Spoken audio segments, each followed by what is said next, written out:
Merci, monsieur le député Hers. La parole est à monsieur Thierry Benoît pour l'Union des démocrates et indépendants et pour 5 minutes également. Merci, Monsieur le Président, Monsieur le Ministre, Madame la Présidente de la Commission, Monsieur le rapporteur. Un dernier texte important qui arrive en fin de législature sur, en effet, 2 points, comme l'a rappelé tout à l'heure le rapporteur Dominique Potier, l'accaparement des terres agricoles et le développement des biocontrôles. Un texte, Monsieur le Ministre, je vous l'indique d'emblée, que le groupe UDI votera. Pourquoi? Parce qu'il est à la fois important et puis il présente des axes quand même intéressants pour nos amis agriculteurs. Pour ce qui concerne le volet foncier, la France est le premier pays agricole européen avec 28 millions d'hectares de surface agricole utile. Moi, j'ai plaisir à le rappeler parce qu'on voit bien qu'il y a là nous sommes, et il faut en être conscient, nous autres ici au Parlement, nous sommes le fleuron de l'agriculture en Europe. Et il n'y a rien à faire, que ce soit le président de la République française ou le ministre de l'Agriculture. En France, eh bien, il y a un rôle majeur en termes de création de richesses et de défis à relever quant au fait de nourrir les hommes, mais aussi de respecter la planète et la biodiversité. Et je suis convaincu que tout au long de cette législature, les principales orientations, notamment ceux de votre texte agricole sur l'avenir d'avenir, ont été dans le bon sens. C'est pour ça que le groupe UDI a voté ces dispositions. Je voudrais dire que nos agriculteurs sont confrontés depuis plusieurs années donc à l'arrivée de capitaux étrangers sur cette question du foncier agricole. Et ce phénomène n'est pas nouveau. Il concernait jusqu'alors des zones à forte valeur ajoutée, alors qu'il semble désormais toucher l'ensemble des zones rurales. Sur tous les bancs, nous avons en mémoire cette fameuse affaire des 1700 hectares dans le département de l'Indre. L'accaparement des terres agricoles peut ainsi contribuer à accentuer la difficulté des agriculteurs pour exercer leur profession. Il y va, sur ce sujet, de la question de la souveraineté agricole et de la souveraineté des agriculteurs. Cette question touche également à notre patrimoine, notre terre, et la préservation donc, de notre souveraineté alimentaire. Il était donc indispensable que nous puissions nous saisir de cette question.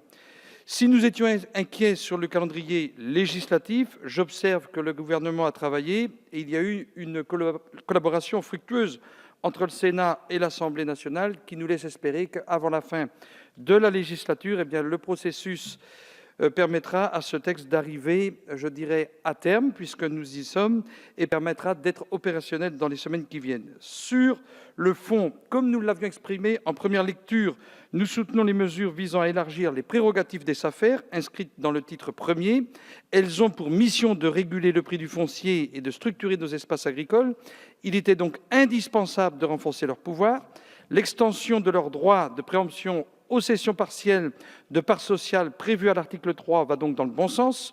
Le compromis trouvé en commission mixte paritaire sur l'article 1er est également louable et permettra à l'ensemble des exploitations d'acquérir les terres qu'elles louent, sans avoir à créer une société de portage foncier lorsque le bail a été conclu avant janvier 2016.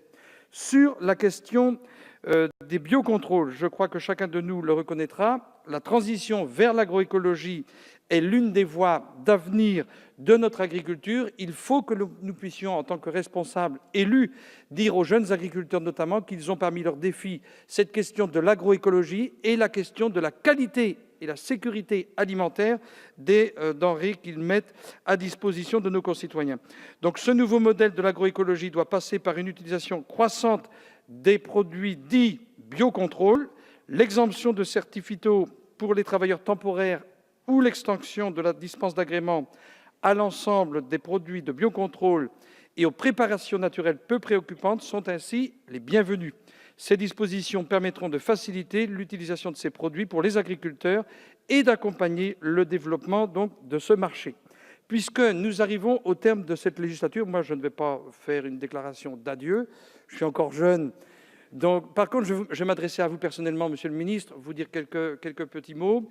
Le premier, c'est que j'ai eu plaisir à travailler avec vous au cours de cette législature et je reconnais votre compétence et votre volonté de bien faire, votre bonne volonté.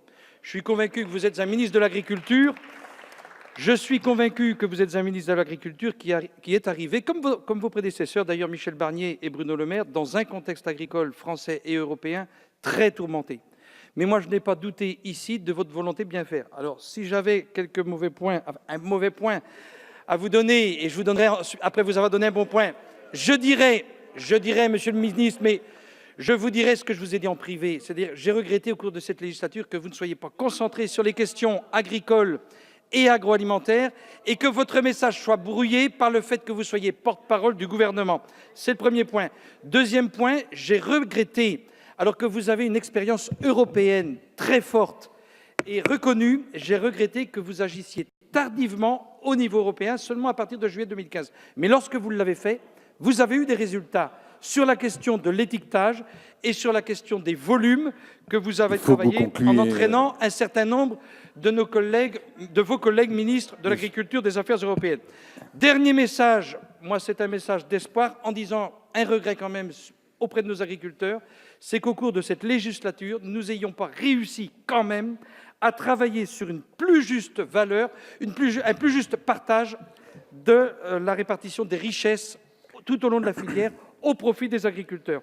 Enfin, deux défis qui restent à relever. Benoît, la souveraineté de nos agriculteurs et enfin, redonner de la fierté au métier d'agriculteur qui est un des plus beaux métiers que celui de nourrir les hommes. Merci, monsieur Benoît.